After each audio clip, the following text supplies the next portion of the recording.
slot. Sino nga ba talaga ang mapupunta doon sa ating second seed? Oo, and ito na nga tama. Ang ating hinuha, naka-vengeance po si Edward. So malaki ang problema kinakaharap ngayon ng Team Falcons. May sustain sa frontline. Even though nakawakan nila yung carry na gamit ni Dominkite kanina.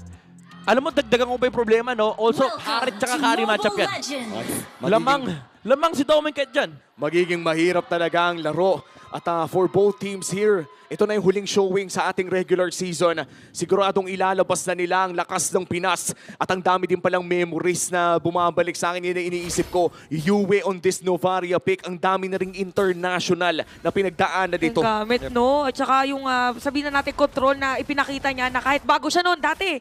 Parang bago-bago pa siya sa liga natin, talagang pinakita niya yung kaya niyang gawin. Oh. Yeah. Yung itsura ng game na to, honestly speaking, no, snowball on both sides. Kung sino makakuha ng early game control, parang ang bilis matapos nung ano. Ayun na. Uy, grabe. Yan yung sinasabi ko sa inyo eh. Autoban sa amin dati yan eh. Pero, Ano yun eh? Sabi mo kanina 6, di ba? oo, 6 cables yun. Yun kanina, 5 pa lang ilumabas eh. Kulang pa isa eh. Oh, pinapartidahan pa ng Baguia Aurora Gaming. However, under lamang sa Team Falcons pero hindi pa ito yung nagmamatter eh. Kumbaga, nagbabalik tara pala. Pero Gwen, unang biktima ng Fanny ni Demon Kite. Oo, para nakita ko 7K bolts naman ngayon. Yung nilabas niya, so first blood para dito sa Aurora. Basta sinasabi ko sa inyo, Autoban dati yan. Tapos after nun, Bawal palaro kay Demon Kite yan. Ay, grabe si Rene J. Sobrang aggressive ngayon ng Aurora. Ito na naman yung snowball nila. Snowball round 2. Lalo ngayon, nakakuha ng magandang start si Demon Kite. First neutral objective of the game, yung Pagong. Siguro dito magkakaroon ng possible change if everyone makabawi yung Team Falcons. Magamit nila yung kanila Lucas. Pero so far, ang pwedeng gawin dito ng Aurora, honestly, trade na lang eh. Kahit nga pumatay na lang sila ng heroes eh. Tsaka parang kaya talagang dapat subukan ng Team Falcons dito na pigilan yung early game na ginagawa dito ng Aurora. Kaya naman, Flap TC, bibigyan lamang si Rene J as the turtle is started pero na-itcha agad siya. in-ejector kaya ginamit yung flicker. Hinahanap ngayon si Flap TZ. May curtain call, dalawang natalian kaya hindi masyado makakapasok. Okay, humahampas lang. Dito si Flap, ginamit na yung vengeance kaya makakasecure naman ang turtle. This time around is the Team Falcons. Okay. Mainit yung galaw ng Team Falcons. Gusto nila mag-invade. Pero yung Aurora ay nakapwesto para pigilan yung invade mula dito kay Kyle TZ. Wala rin siyang retry kaya hindi rin ganun ka-guaranteed yung play na yun. And so far, safe naman yung double buff dito ng Demon Kite. Pero Team Falcons, nakikita natin sila ng potential na medyo aggressive din kasi yung early game heroes nila, no?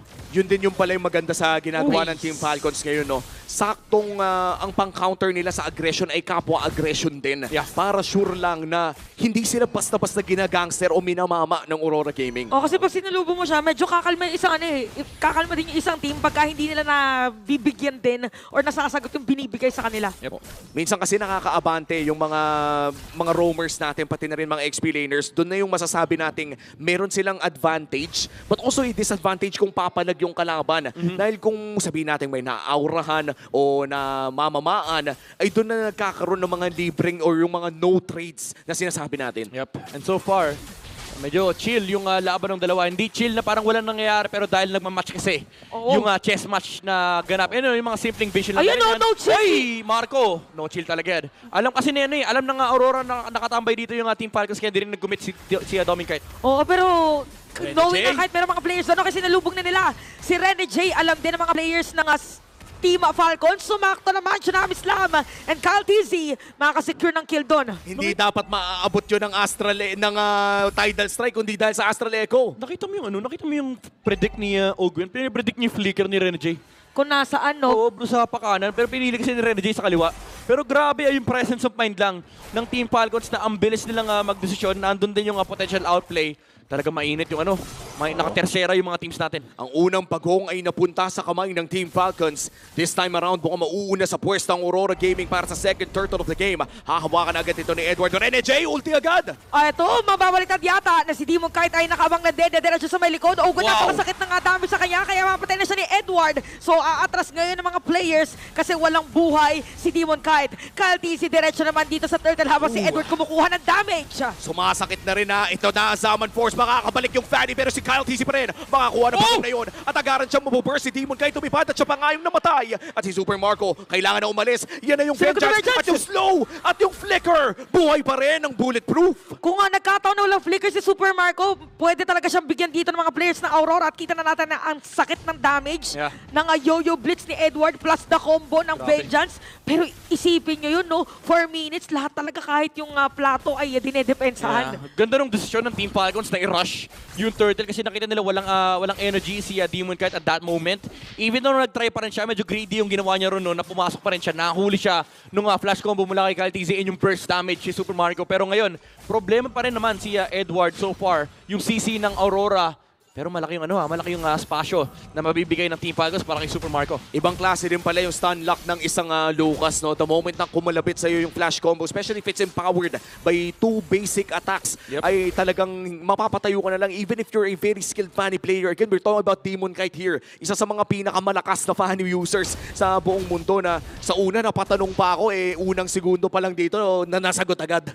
Ang bilis ng pinuntahan niya kanina tapos nakakuha pa nga ng first blood. So ngayon, even for Team Falcons, hindi na masyado nagpapakita kung nasaan ba mga players. Ayan na, Astral Echo. Mainipit dito pero nasa lubong ni Kyle TZ sabay takbo. Dito isang TZ at pinagsasabak at ginamit yung Vengeance pero hindi ka na masosustain. Demon Kite parang madadamay yata pero makakapag-cable out lang din naman. That's CC Immunity Response, yung paggamit ng Beast Form. Hindi na itapon with the ejector from Renegade. Mind you, nag-flicker yun napakabilis nung reaction dito ni Kyle TZ. At ibang klaseng read yung ginawa niya doon. Pero mo, as you said, yung flicker na yun, imposible. Close to impossible. Na maiisip mo na magbaburn ng flicker to at the right moment. Siguro inisip na lang ni Kyle TZ yung probability at ginamit na rin lang niya yung flash combo for Aurora Gaming. Medyo napasama sila doon. Kaya hawak na ng Team Falcons yung lead. At hawak pa nila yung panghuling pagong. At nakuha nila yung huling dalawa. Pero ito meron na mga buff ngayon si Demon Kite. May mga kaset-up play. Mapupunta yung Turtle kay Demon Kite. Pero yung mga players dito na Team Falcons, diretso lang. Meron Summon Force. Habang si Ogwen, wala nang buhay doon. Ginamit na yung kanilang conceal para umatras na mga players. So nagkapalitan lang Kyle TZ and Renegade. This time around successful yung attempt dito ng Aurora. Nahuli nila yung Lucas on the side of Team Falcons. Hindi rin nakapag-beast form si Kyle TZ and Demon Kite entering at the right moment to secure that third. Aray ko naman, Yue. Nabuff yan, by the way. Sa most recent patch natin ay mas pinasakit na yung Star Shatter na nagmumula dito sa isang Novaria. As far as I recall, halos 15 to 20% ata yung magic damage increase na binigay. And sobrang taba po niyan. Mas lalo na pag pumatak yung late game. Tsaka unlike before na kailangan umuwi lagi nung Novaria, kailangan pang hintayin yung first item na matapos yung first item na Enchanted Talisman. This time around, hindi na ganun ka reliant sa mana regen kasi medyo mababa na rin yung mana niya, cost niya. Pero sa Plaptiza may top lane! Top lane, 5 players yan. Nilatagan ng Summon Force. -1 ngayon ang side ng Team Falcons. So inuunti-unti nila yung mga gilid. Kailangan dito pa isa-isa. Oo, mukhang yun ang magiging call dito ng Aurora Gaming, no? Kahit pa isa-isa, okay na yun kaysa i-risk natin sa mga malalaking team fight. Pero habang nangyayari ang lahat ng yun, ay patuloy nagpupush si Super Marco at gwardyado pa ni Ogwen doon sa baba. Trade ng trade lang for both sides. And even though sinabi ko kanina, no, parang mataas ng snowball chance ng isa't isa, ang problema kasi, may chase match Namamatch nila yung isa't isa. Kumbaga, yung mga potential plays na nanggagaling from either Aurora or Team Falcons, may kaakibat na trade. And tulad nun na nangyari yung Aurora pumunta sa top lane, nakakuha sila ng pick-off, may trade kasi si Super Marco.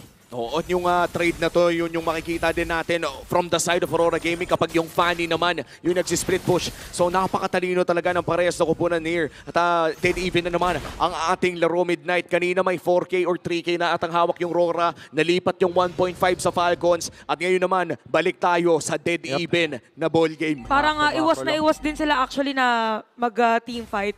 Di ba parang kapag nakikita nila na nandun sa isang side ng mapa, gano'n na gano'n yung nangyari kanina. Kaya after nung pagka-kill nila against sa Flaptizi, umatras na rin yung isang team. So magkaiba, taliwas muna sila ngayon ng pinaka-goal.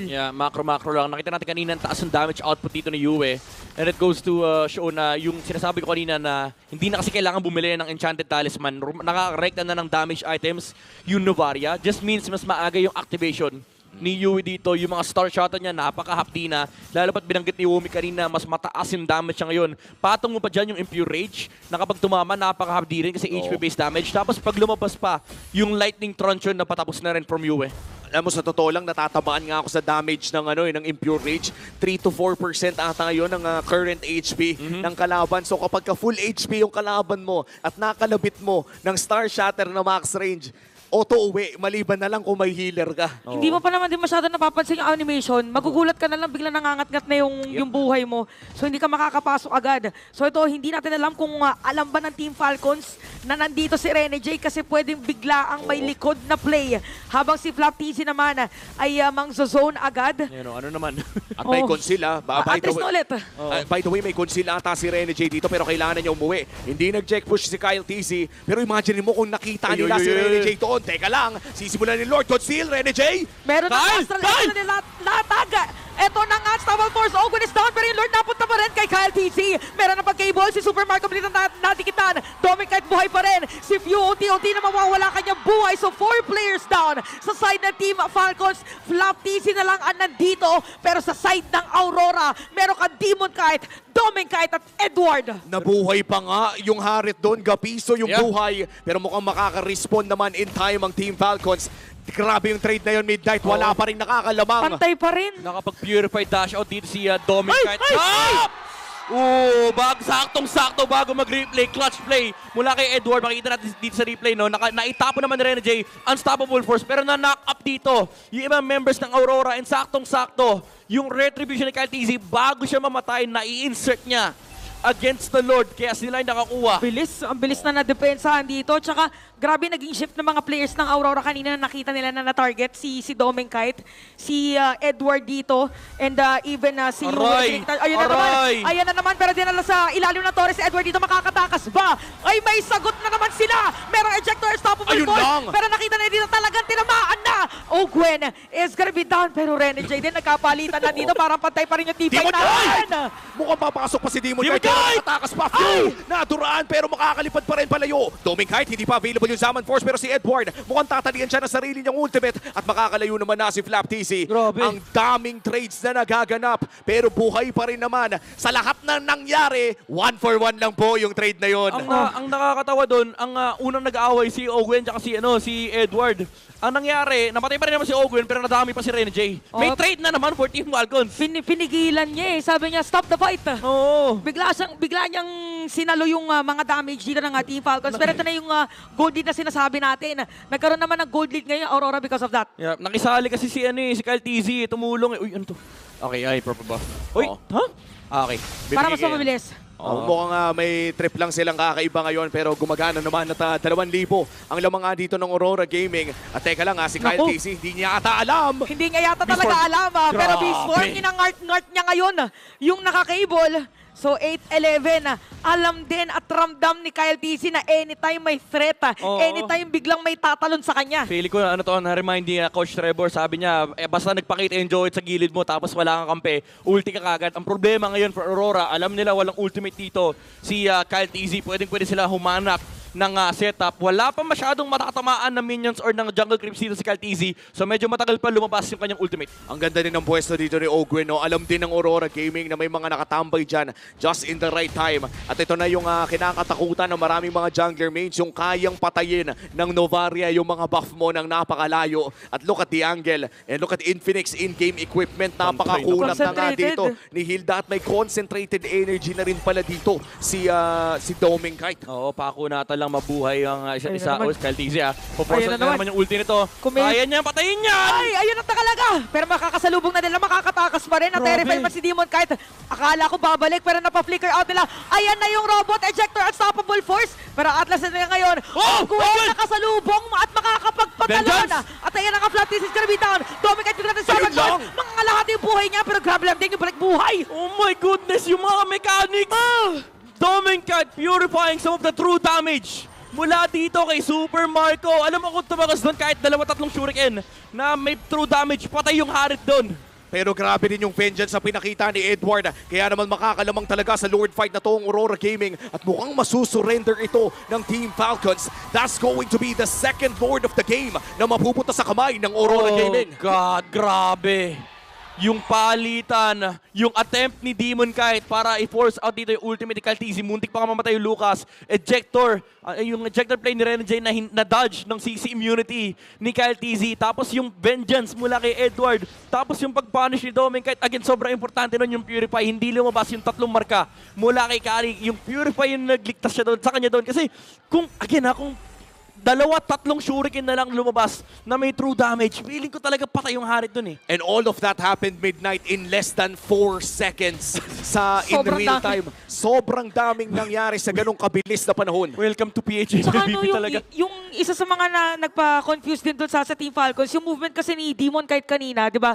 Paatras na siya, tapos akala mo babalik. Oo. Tapos yung pala may iba pang dadating. Tumayanggal cable eh. Oo, na players dito ay parang, kagaya nga na. Pero teka lang mukhang may Lord push na mangyayari dito sa may bandang ibaba. Mid lane na magiging focus ng Aurora Gaming. Inhibitor turret ang target nila. Pero kung makaka-chancing ng isang magandang engage, this might just be endable para sa Aurora Gaming. Napaka-solid din ng mga Astral Echo. Tinamaan lahat ng mga players kanina ng Team Falcons pero madedepensahan pa rin in this 15-minute game time. Pero si Renegade bumili na ng Immortality para dito sa ating laban na tuloy pa rin. Grabe. Constant pressure para dito sa Aurora. Conceal? Kita natin at narinig na merong conceal. Mabibitbitin na sa ilalim na torrent na si Renegade makakapag-flicker out. Pero sasalubugin din dito ni Caltisi. Pero Winter Crown! Oh, wait lang. Titutuloy pa nila. Si Flap TC nandun pa rin sa likod. Pero yung vengeance si CC, yung Edward, nakakatuloy pa Super Marco. Ipan mo, inaapoy. Pero mukhang si Flo ang magiging alay. Flap TC at Marco na lang ang natitira. 3 players down. 3 players down sa side dito ng Team Falcons. Pwede pang lumaban dito ang Aurora magkakasaman force. May Zaman Force na nga si Demon Kite. Eto na ba yun na para sa side ng Aurora? Ang pinakagusto nila maasama is the upper bracket. Astral Echo. At nandito na naman si Demon Kite. Kakayanin ba Marco! ni Latisi? Si Latisi na hindi na kinaya ng Wind of Nature. And the Aurora secures that upper bracket.